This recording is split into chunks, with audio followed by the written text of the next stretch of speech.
All right, so as mentioned, my name's Zach Stevens. I'm the DMAP biologist for the southern region of the state.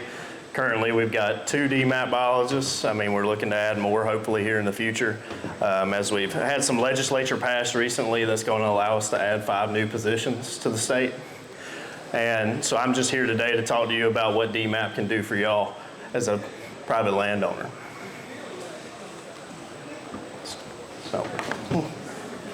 So what is DMAP? DMAP is a Deer Management Assistance Program that Georgia has offered, and we started in 2019.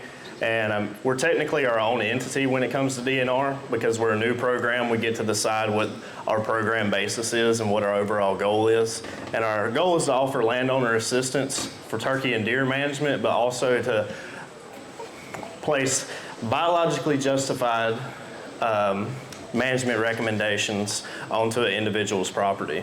And that's what we really do a lot of, is we're offering things like flexible harvest on your property by giving you more tags. We also have the ability to extend your season length for bow season only, all the way until January 30th, as long as it's biologically justified. And when you get with us, what we're really hoping that you're wanting to do is you're going to take our management plan, take our recommendations, and then you're going to come back years after and you're going to show, we're going to have took pictures of your property. That way you can see how your property is transitioning over the 5-year basis that we're giving you, essentially. And me as a private lands biologist and how I started out, we also have the opportunity to help you get into some of the USDA cost share programs that are out there to help you finish some of these practices with a little bit of ease of cost for the landowner. Because you have multiple avenues that you can go through. You don't have to fund everything out of your own pocket anymore. The federal government has USDA with NRCS programs that you can go in and you can get EQIP, or the Environmental Quality Incentives Program.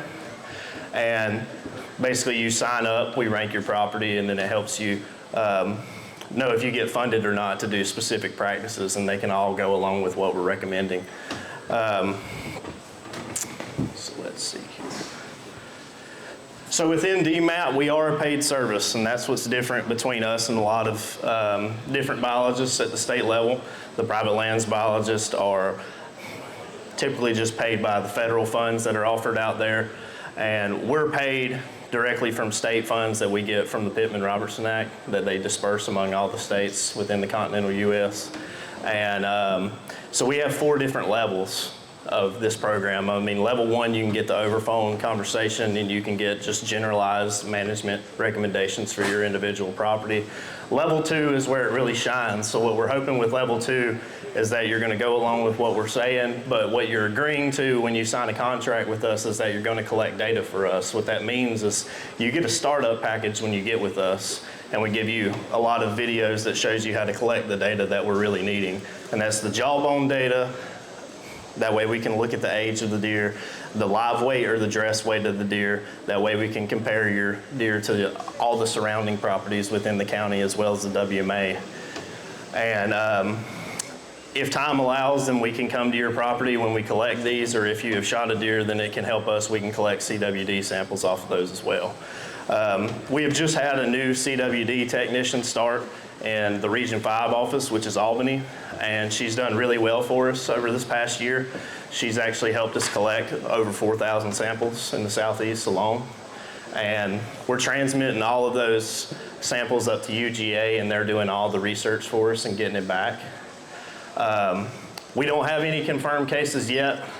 At the moment, we're surrounded by it in every other state, and it's a big deal for us, and what we're not really looking forward to it, but we do have a plan in place for when it does happen. It's an inevitable thing that CWD will eventually make its way into Georgia. It's in every other state in the Southeast. And I don't say that to scare any of you, but it's just an inevitable thing that we cannot avoid here in Georgia. And then we also offer, if you're within a contract of us, we can give you the opportunity to lease one of our hog traps. We have the pig brigs, and they have a table set up over there so you can get a good demonstration of what they allow for you to do. So this is the current map setup. Originally we had Matt Good up in the northeastern region, and then you had Emily Belser, or Dr. Emily Belser, here in the southern region of the state. And since about December of last year. Both of them have soon left us. But like I said, we've got legislature that's passed for us to add 5 new positions, and the map's going to be extremely broke apart. And we're hoping to add an actual supervisor position up in Social Circle that will help take the workload off of Charlie, which is our state deer biologist. And that way he can focus on getting the plan done and focus on getting more active programs for new hunters, as well as making sure that we're getting everything done on the WMAs that needs to be done for hunters to be successful. So I mean, currently I cover that entire green region. Technically I cover all the way up to Twiggs County, and I cover the entire half. And then Kevin Rose is the other biologist, which is more up this way, and he covers the entire top end of the state. So to look at that a little bit and to put it in more of a perspective type basis, you can look at the map and you can see our contacts by county, and I mean, it's highly dense, especially along the Alabama border, and then a lot of the plantations that we have in southwest Georgia. And then you have some big heat maps up there towards the region of Atlanta. And I mean, most of the time, landowners in Atlanta, they buy properties that are an hour and a half away from Atlanta. And that's where we're getting a lot of our people, because they're wanting to do something that's right and basically help us out any way that they can. So, like I said, you got 2 DMAP biologists, it's Kevin Rose and myself, and then we both cover half the state, but we have 171 contracts at the moment, with 70 new properties that we have yet to visit. And anybody that signs up here in the next month or wants to sign up, or people that have put in for it in the past, they're on a wait list right now because we had the high turnover from the last 2 biologists leaving. But me and Kevin are quickly trying to get everybody caught back up to speed and meet with everybody before deer season starts. That way we can give you the stuff to collect the data. That way we can start helping you see the benefits of the DMAP program on your property. And overall, we have 200,000 contracted acreage, with the potential with those 70 new contracts to probably push us upwards of 500,000 across the state. And it's a lot of acreage to look at for us, but we've got plenty of time to do it, and that's what we're here to do. So we're here to help y'all, by all means. And so like I said, we're getting things up to speed, and we're looking to add more DMAP biologists here in the future. And we've got a lot of research that's ongoing. We know that crop damage is a serious thing here in Georgia. We had 3 in-person meetings over the past 2 months here, where we had a lot of public input on our new state deer management plan. It's at the end of its 10-year tenure, and we're up for essentially rewriting the plan to make it fit what we think is going to be, or what needs to be in it for the next 10 years. That way we can have a good solid basis to go upon. And a lot of the things that we're looking at as far as crop damage, we don't like to speculate on cost of things by any means, but as I'm sure you all know, inflation's very high, and the cost of raising the crop anymore is extremely high, just because, I mean, as everything goes up, it costs more for you to be able to plant in the ground. So we've had a lot of farmers, and we had one of our sections of those public meetings was to discuss deer damage, and it was the highest number of responses that I believe we've ever had. As far as the deer management plan or any state management plan goes, we had about 20,000 responses alone on the damage section. And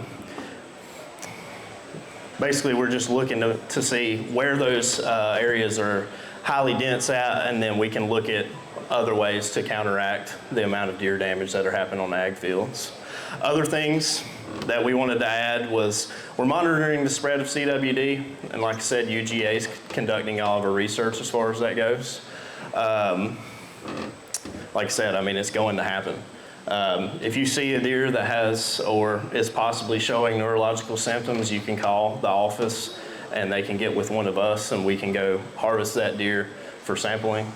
And that's what we hope you do, or we hope we can get somebody there to get it.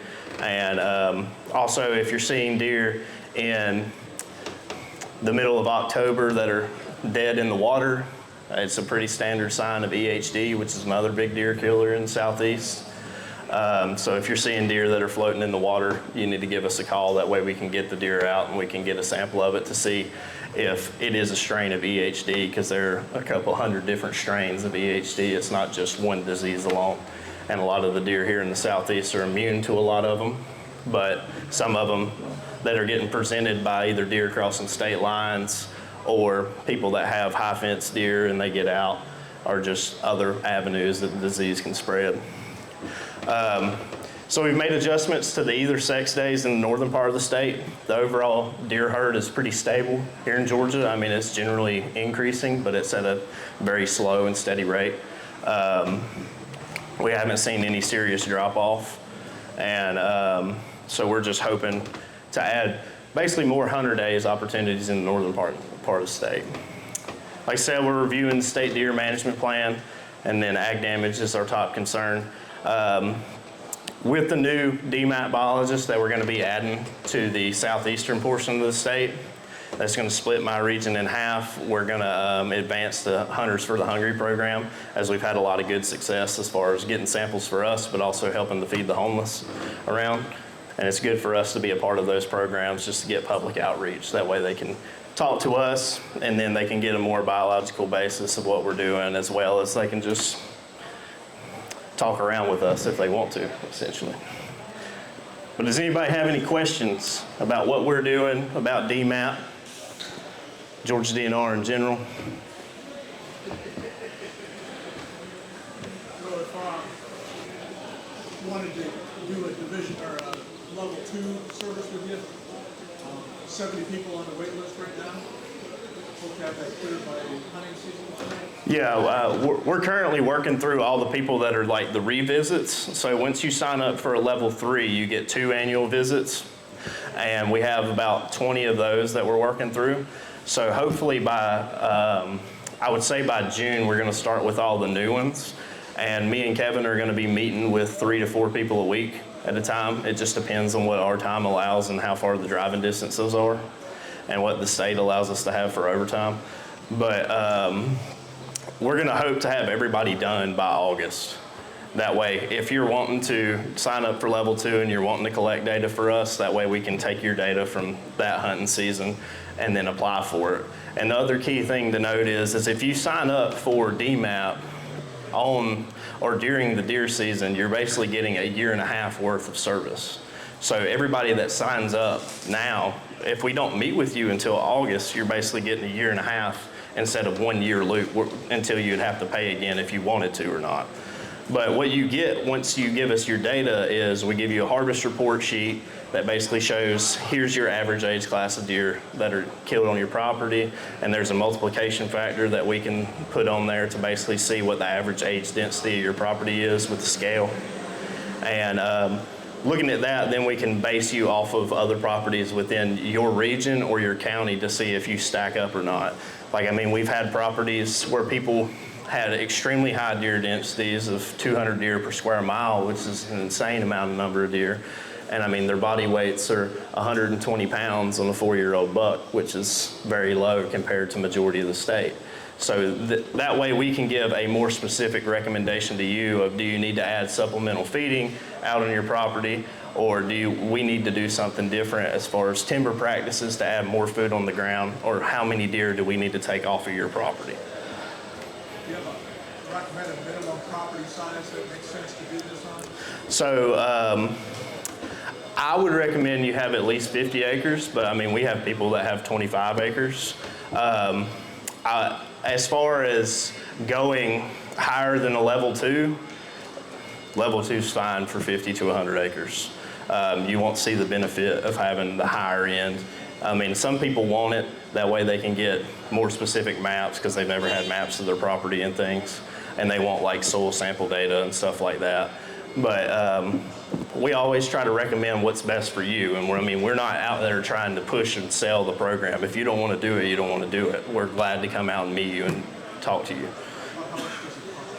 Level 2 costs $200 for the first year, and then it's a 100-year administrative fee every year after that.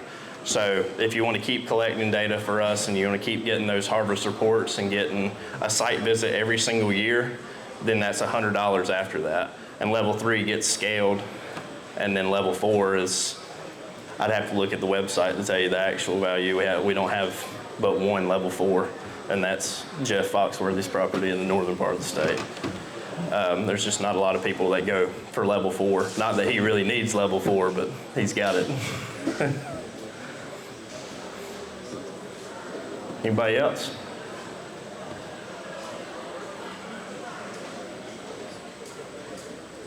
Website. How do you get? So you can look it up it's Georgia DNR DMAP. Just put GADNR DMAP, and it'll be the first link that comes up at the top of the page. And you'll see all of us, and then it'll go down into the levels. And it'll pull up the map. That way you can see who you need to call in that area.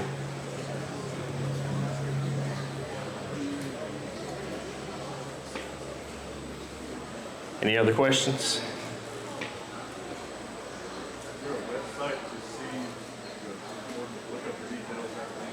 Yeah, the Georgia DNR DMAP.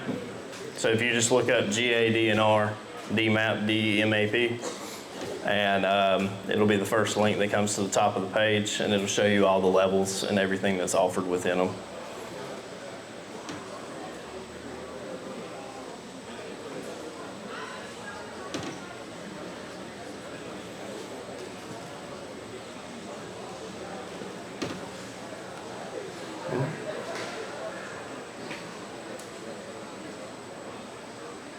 Well, Regan, I thank y'all for coming. Thank you for having me. It's good to be able to get out here and come to functions like this and be able to talk to the public when we don't really get a good opportunity to do so many of the times. So we try to take advantage of every single opportunity that we have like this. And I appreciate Dan for inviting us to come out here and 4S for having us. So y'all have a good day, and I hope y'all listen to the other speakers, and I hope you learned something today. Appreciate it. Thank you, Zach. We appreciate it, man.